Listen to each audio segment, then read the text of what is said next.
جس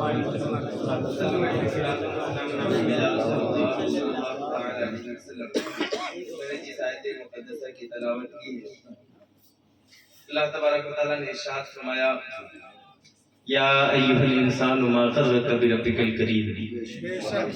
بڑے غور سے آپ سنیے گا، تھوڑی دیر میں انشاءاللہ گفتگو کروں گا، اس لیے کہ تقریر ہو چکی ہے۔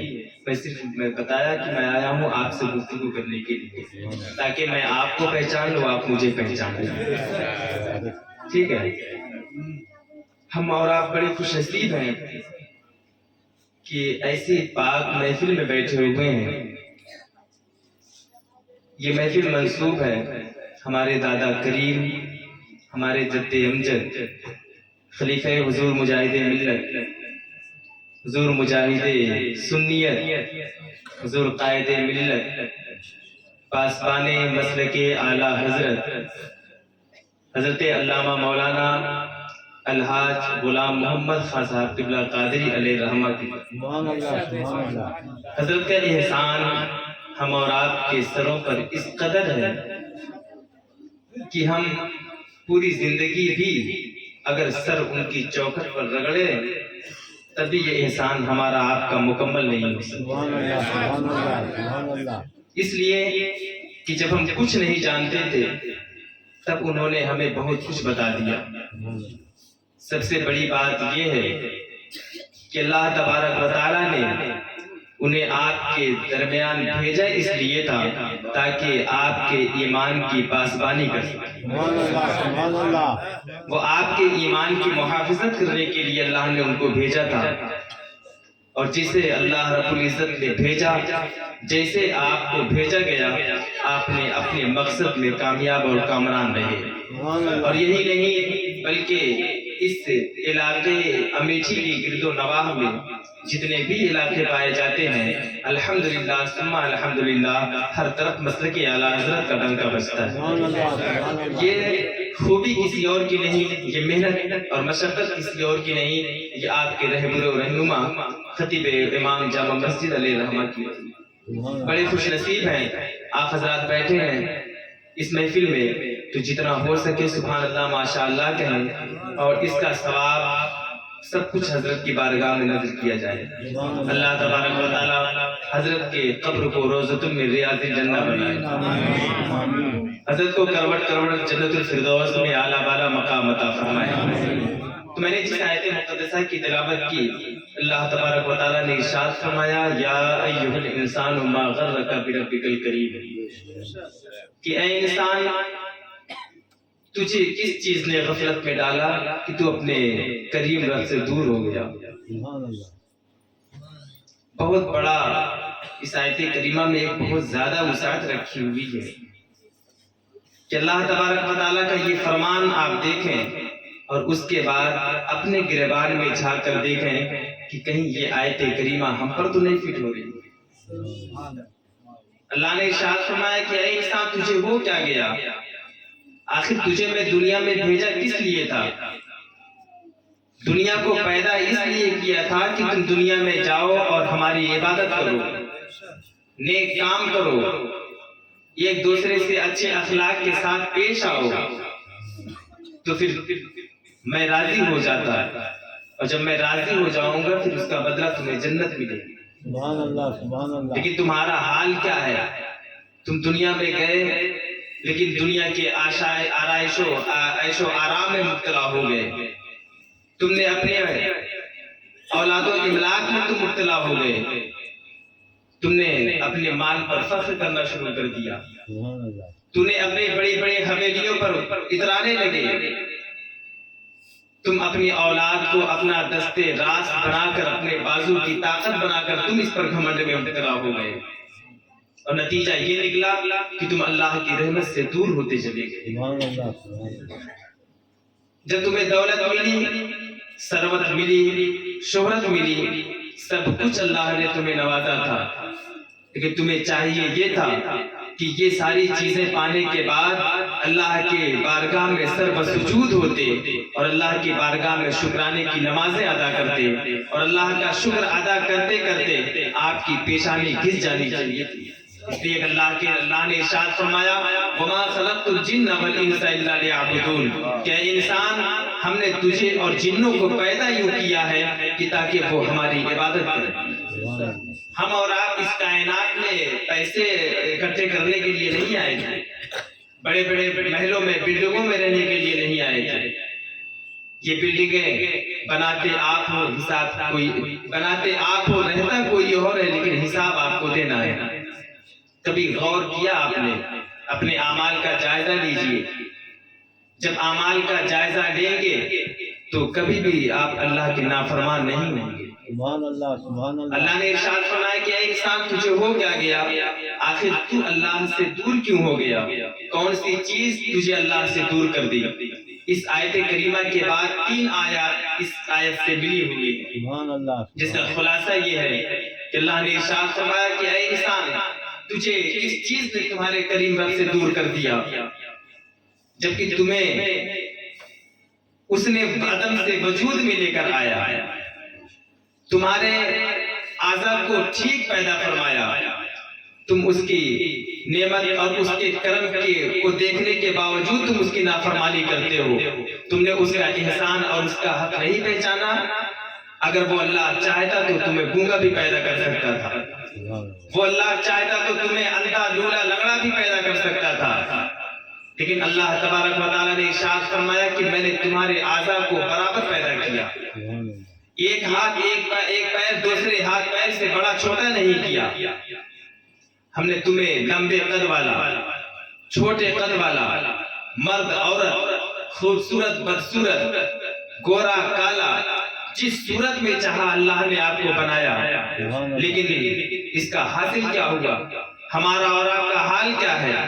ہمارا اور آپ کا حال یہ ہے کہ ان تمام نوازشات کو دیکھنے کے بعد بھی اللہ کی نافرمانی کرتے رہے، اور اسی آیت کریمہ کے متصل کہا ہے کہ تم نے ان سارے احسانات کو پانے کے باوجود بھی انصاف والے دن کو جھٹلانے لگے، اور تم نے اعمال کی جزا ملنے والے دن کا انکار کر بیٹھے۔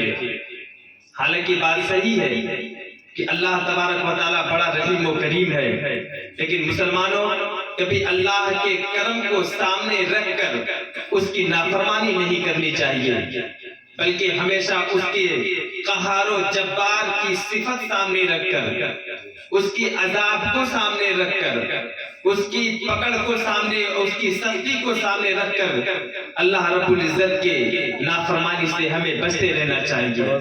لیکن ہمارا اور آپ کا معاملہ کیا ہے؟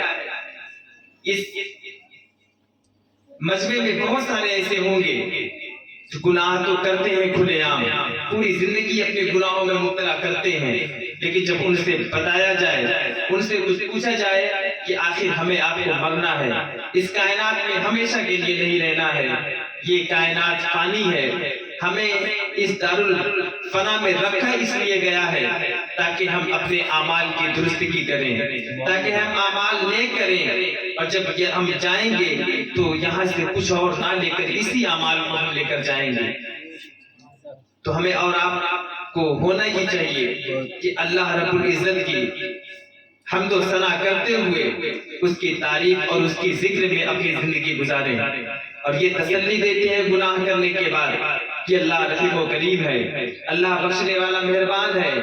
بات تو ٹھیک ہے، لیکن اللہ تبارک و تعالیٰ اس شخص کو زیادہ پسند کرتا ہے جو ہمیشہ توبہ کیا کرتا ہے۔ اس لیے مومن کی پہچان ہے کہ اللہ کی بارگاہ میں توبہ کرتے رہنا چاہیے ہم اور آپ کو۔ انسان کے بارے میں قرآن پاک میں اللہ نے اور ارشاد فرمایا وَالْعَصْرِ إِنَّ الْإِنسَانَ لَفِي خُسْرٍ، اور قسم ہے زمانے کی اے محبوب بے شک یہ انسان خسارے میں ہے۔ اب آپ اور ہم کو یہ تعجب ہوتا ہے کہ ہم اتنی بڑی بڑی بلڈنگوں میں رہتے ہیں، اتنے بڑے بڑے کار سے ہم چلتے ہیں، اللہ نے ہمیں اتنے اولادیں دی ہیں، اللہ نے ہمیں اتنے روپے پیسے دیے ہیں، دولت و ثروت کے ساتھ ہمیں شہرت بھی دی ہے، تو بتائیے ہم کیسے خسارے میں ہیں؟ لیکن ہمارے لیے قرآن کہتا ہے کہ بے شک اے محبوب زمانے کی قسم یہ انسان خسارے میں ہے۔ خسارے میں کیوں ہے؟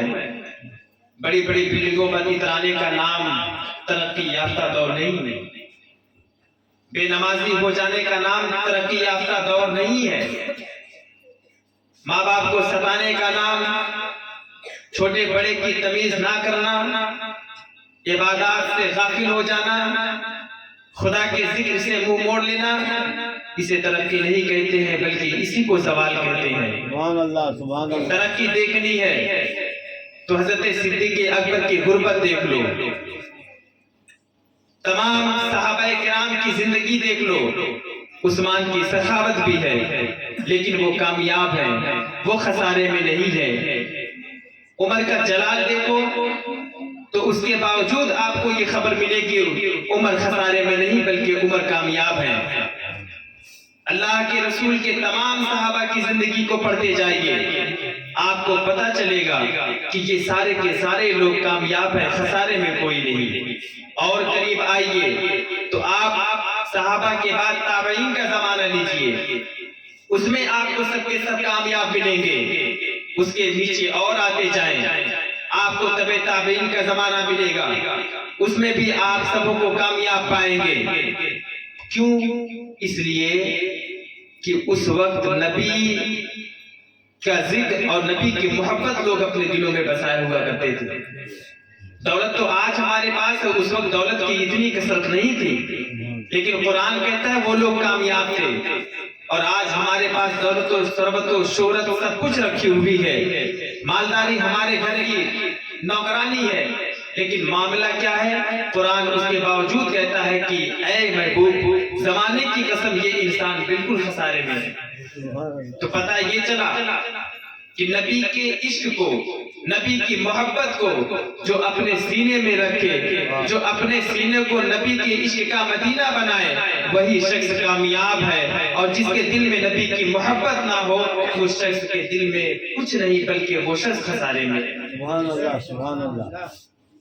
بصرہ کے بازار میں ایک اللہ والے گزر رہے تھے اور کہتے ہیں کہ میں جب گزرا تو میں نے ایک شخص کو دیکھا اور وہ ایک ٹھیلیا پہ برف کی سلی رکھ کر بیچ رہا تھا اور یہ صدا لگا رہا تھا کہ اے لوگوں، ہمارا راس المال پگھلتا جا رہا ہے، خدا کے واسطے ہمارے مال کو خرید لو، یہ پگھلتا جا رہا ہے۔ مجھے خوف ہے اس بات کا کہ کہیں میری پونجی بھی اسی میں نہ ختم ہو جائے۔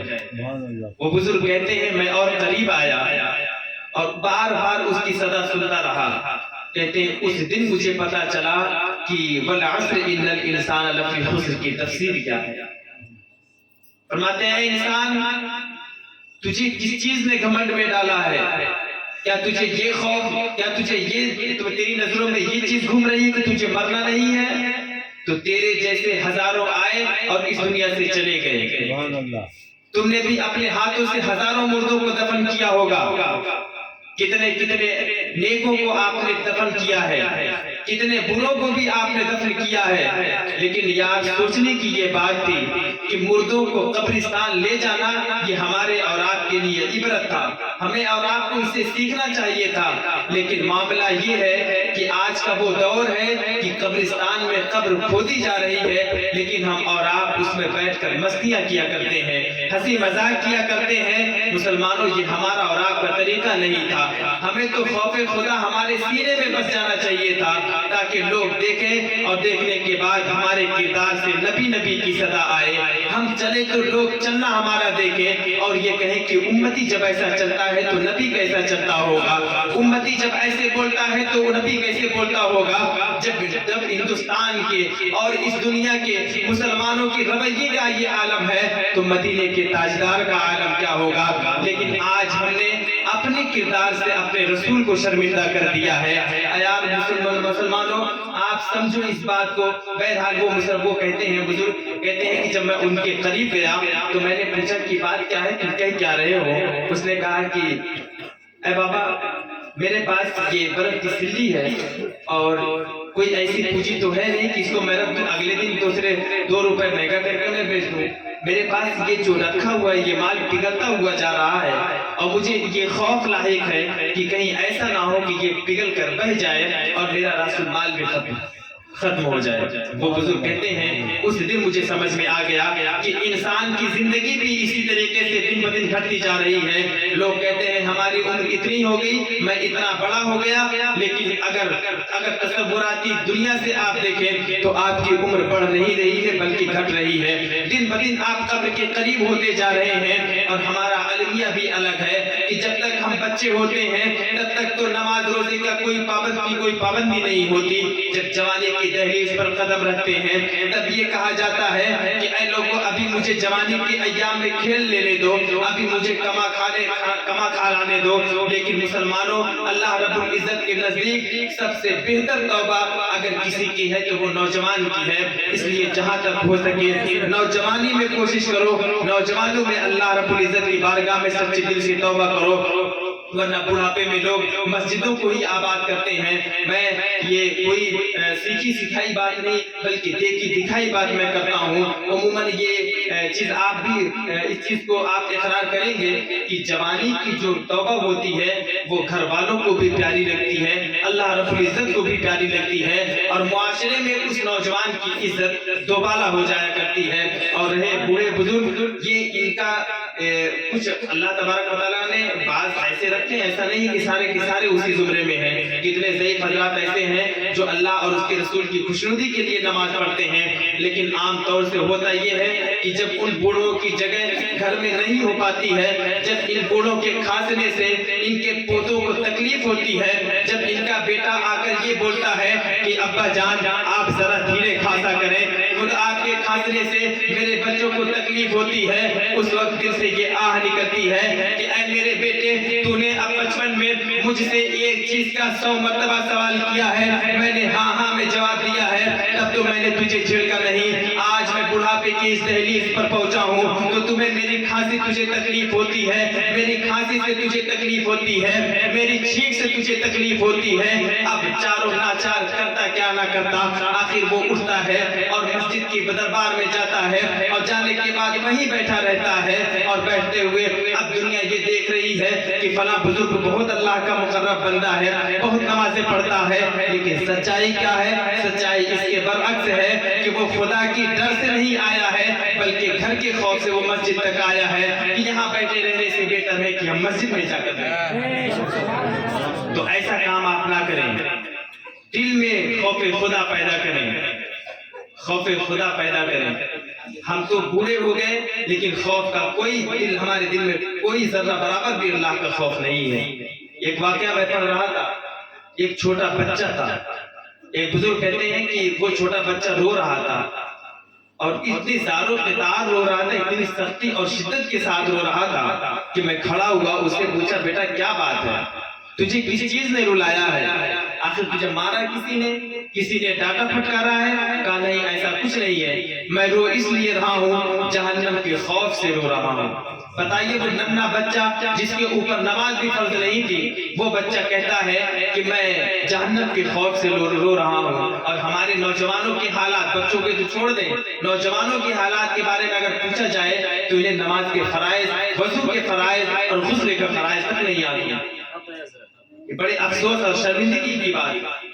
وہ بچہ کہتا ہے کہ میں خوف خدا سے، جہنم کے ڈر سے رو رہا ہوں۔ وہ بزرگ کہتے ہیں کہ بچے تجھے کس چیز کا خوف؟ تو بچہ ہے، تو تیرے اوپر تو نماز بھی فرض نہیں ہے، تو کیوں اتنا خوف زدہ ہے جہنم میں جلنے کا؟ اس نے کیا پیارا جواب دیا، ملاحظہ کریں۔